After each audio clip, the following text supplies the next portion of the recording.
శ్రీ మాత్రే నమః. 597వ నామము త్రికోణాంతర దీపిక. ఓం త్రికోణాంతర దీపికాయై నమః. త్రికోణ మధ్యంలో దీపంలాగా అమ్మ వెలుగుతోంది అని అర్థం.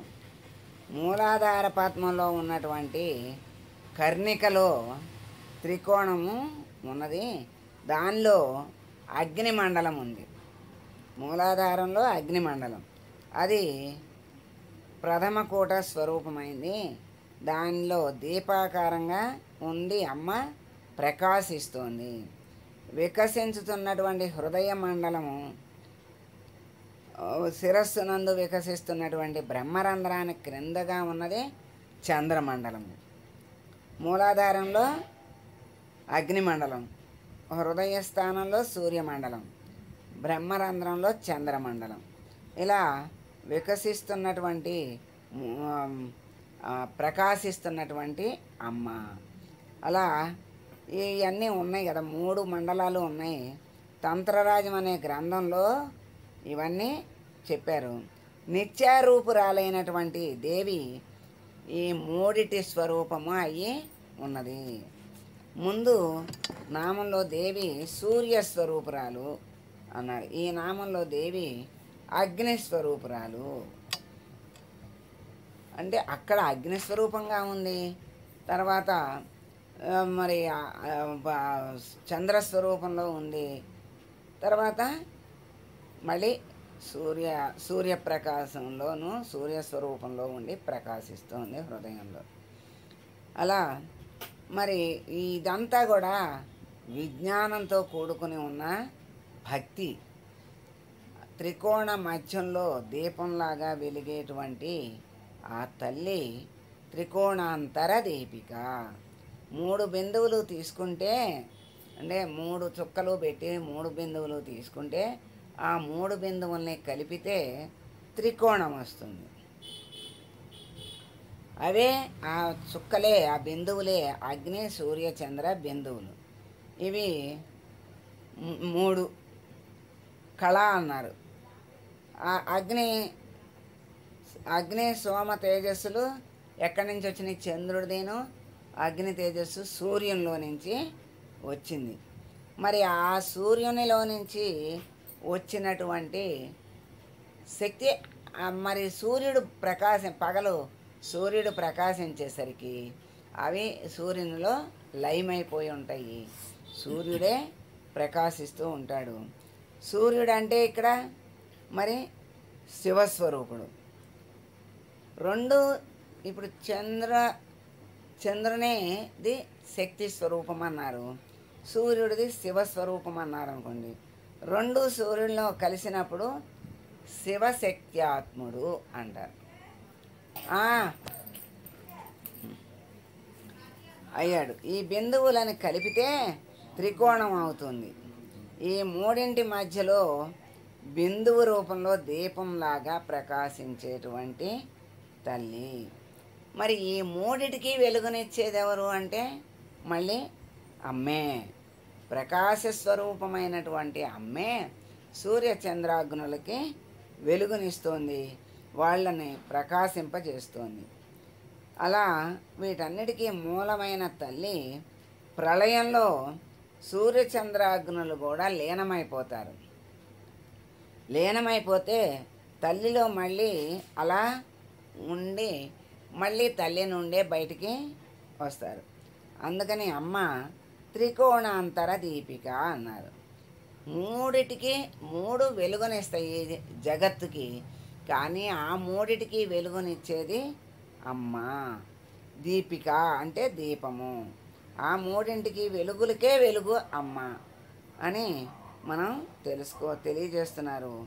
మూలాధారంలో త్రికోణం ఉంది కదా, కింద అగ్ని అన్నారు, మధ్యలో రవి, ఫాలంలో చంద్రుడు. వీరందరికీ కూడా మూలముగా ఉన్నటువంటి తల్లి అమ్మ త్రికోణాంతర దీపిక. మూలాధార త్రికోణంలో ఉండి అన్నిటినీ వెలిగిస్తున్నటువంటి దీపిక లాంటిది తల్లి. దీపిక అంటే జ్యోతి, దీపము లాంటిది. మంత్రాన్ని ధ్యానించేటప్పుడు దృష్టి ఎక్కడ పెట్టుకోవాలో చెప్తున్నారు. ప్రథమ కూటంలో మూలాధారంలో ఉన్నప్పుడు దృష్టి దృష్టి ఉండాలి. తర్వాత క్రమంగా పైకి వచ్చి హృదయంలో ద్వితీయ కూటాన్ని భావం చేయాలి. ఇంకా పైకి వస్తే ఫాలస్థ శిరస్థిత అన్నాడు కదా, ఆ శిరస్థిత అయిన తల్లిని శిరస్సులో మనం ధ్యానం చేయాలి. శిరస్సు వాగ్భవ కూటము అన్నారు. హృదయము కామరాజ కూటము అయితే మరి మూలాధారము శక్తి కూటము అన్నారు. ఇక్కడ మరి బాలగా భావించినటువంటి 3 అక్షరాల మంత్రమే బాల మంత్రం. అంటే 3 అక్షరాలు. ఆ బాల అక్షరము 3 అక్షరాలు మళ్ళీ అటు నుంచి ఇటు, ఇటు నుంచి అటు వస్తాయి.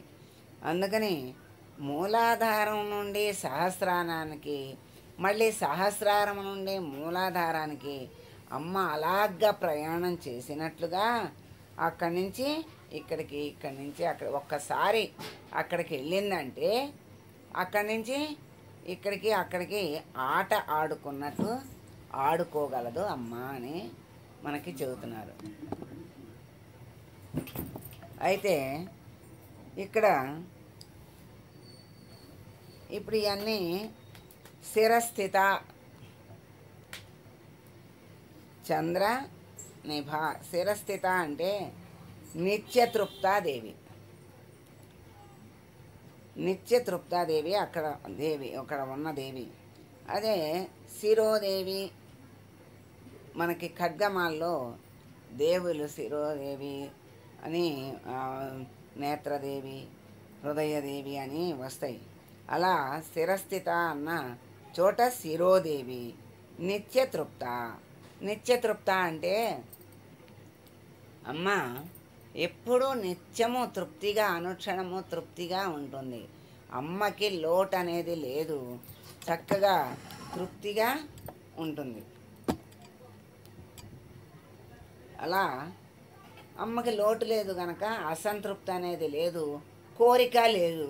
కోరిక లేనప్పుడు అసంతృప్తి అనేది ఉండదు. చక్కగా నిత్యము అనుక్షణము తృప్తిగా ఆనందంగా పరవశమాడుతూ ఉంటుంది. పారవశ్యంలో, ఆనంద పారవశ్యంలో ఉంటుంది అమ్మ. అక్కడ నిత్యతృప్తాదేవి అన్నారు. నేత్రదేవి ఫాలస్థ. ఈ ఫాలస్థలో నేత్రదేవి ఆవిడ అక్కడ ఉన్న దేవత అలుప్తత. అంటే అలుప్తత అంటే లోటు లేనిది.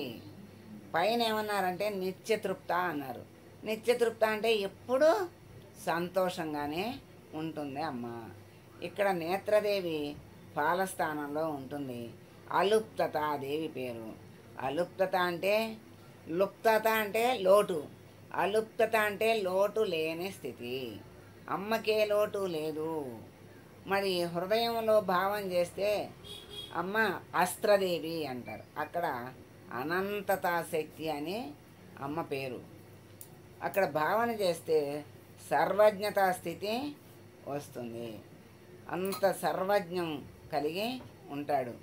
అందుకని ఈ త్రికూటాల్లో ఉన్నటువంటి తల్లి, త్రికోణాంతర దీపిక అయినటువంటి తల్లికి మనం మంగళం పాడదాం.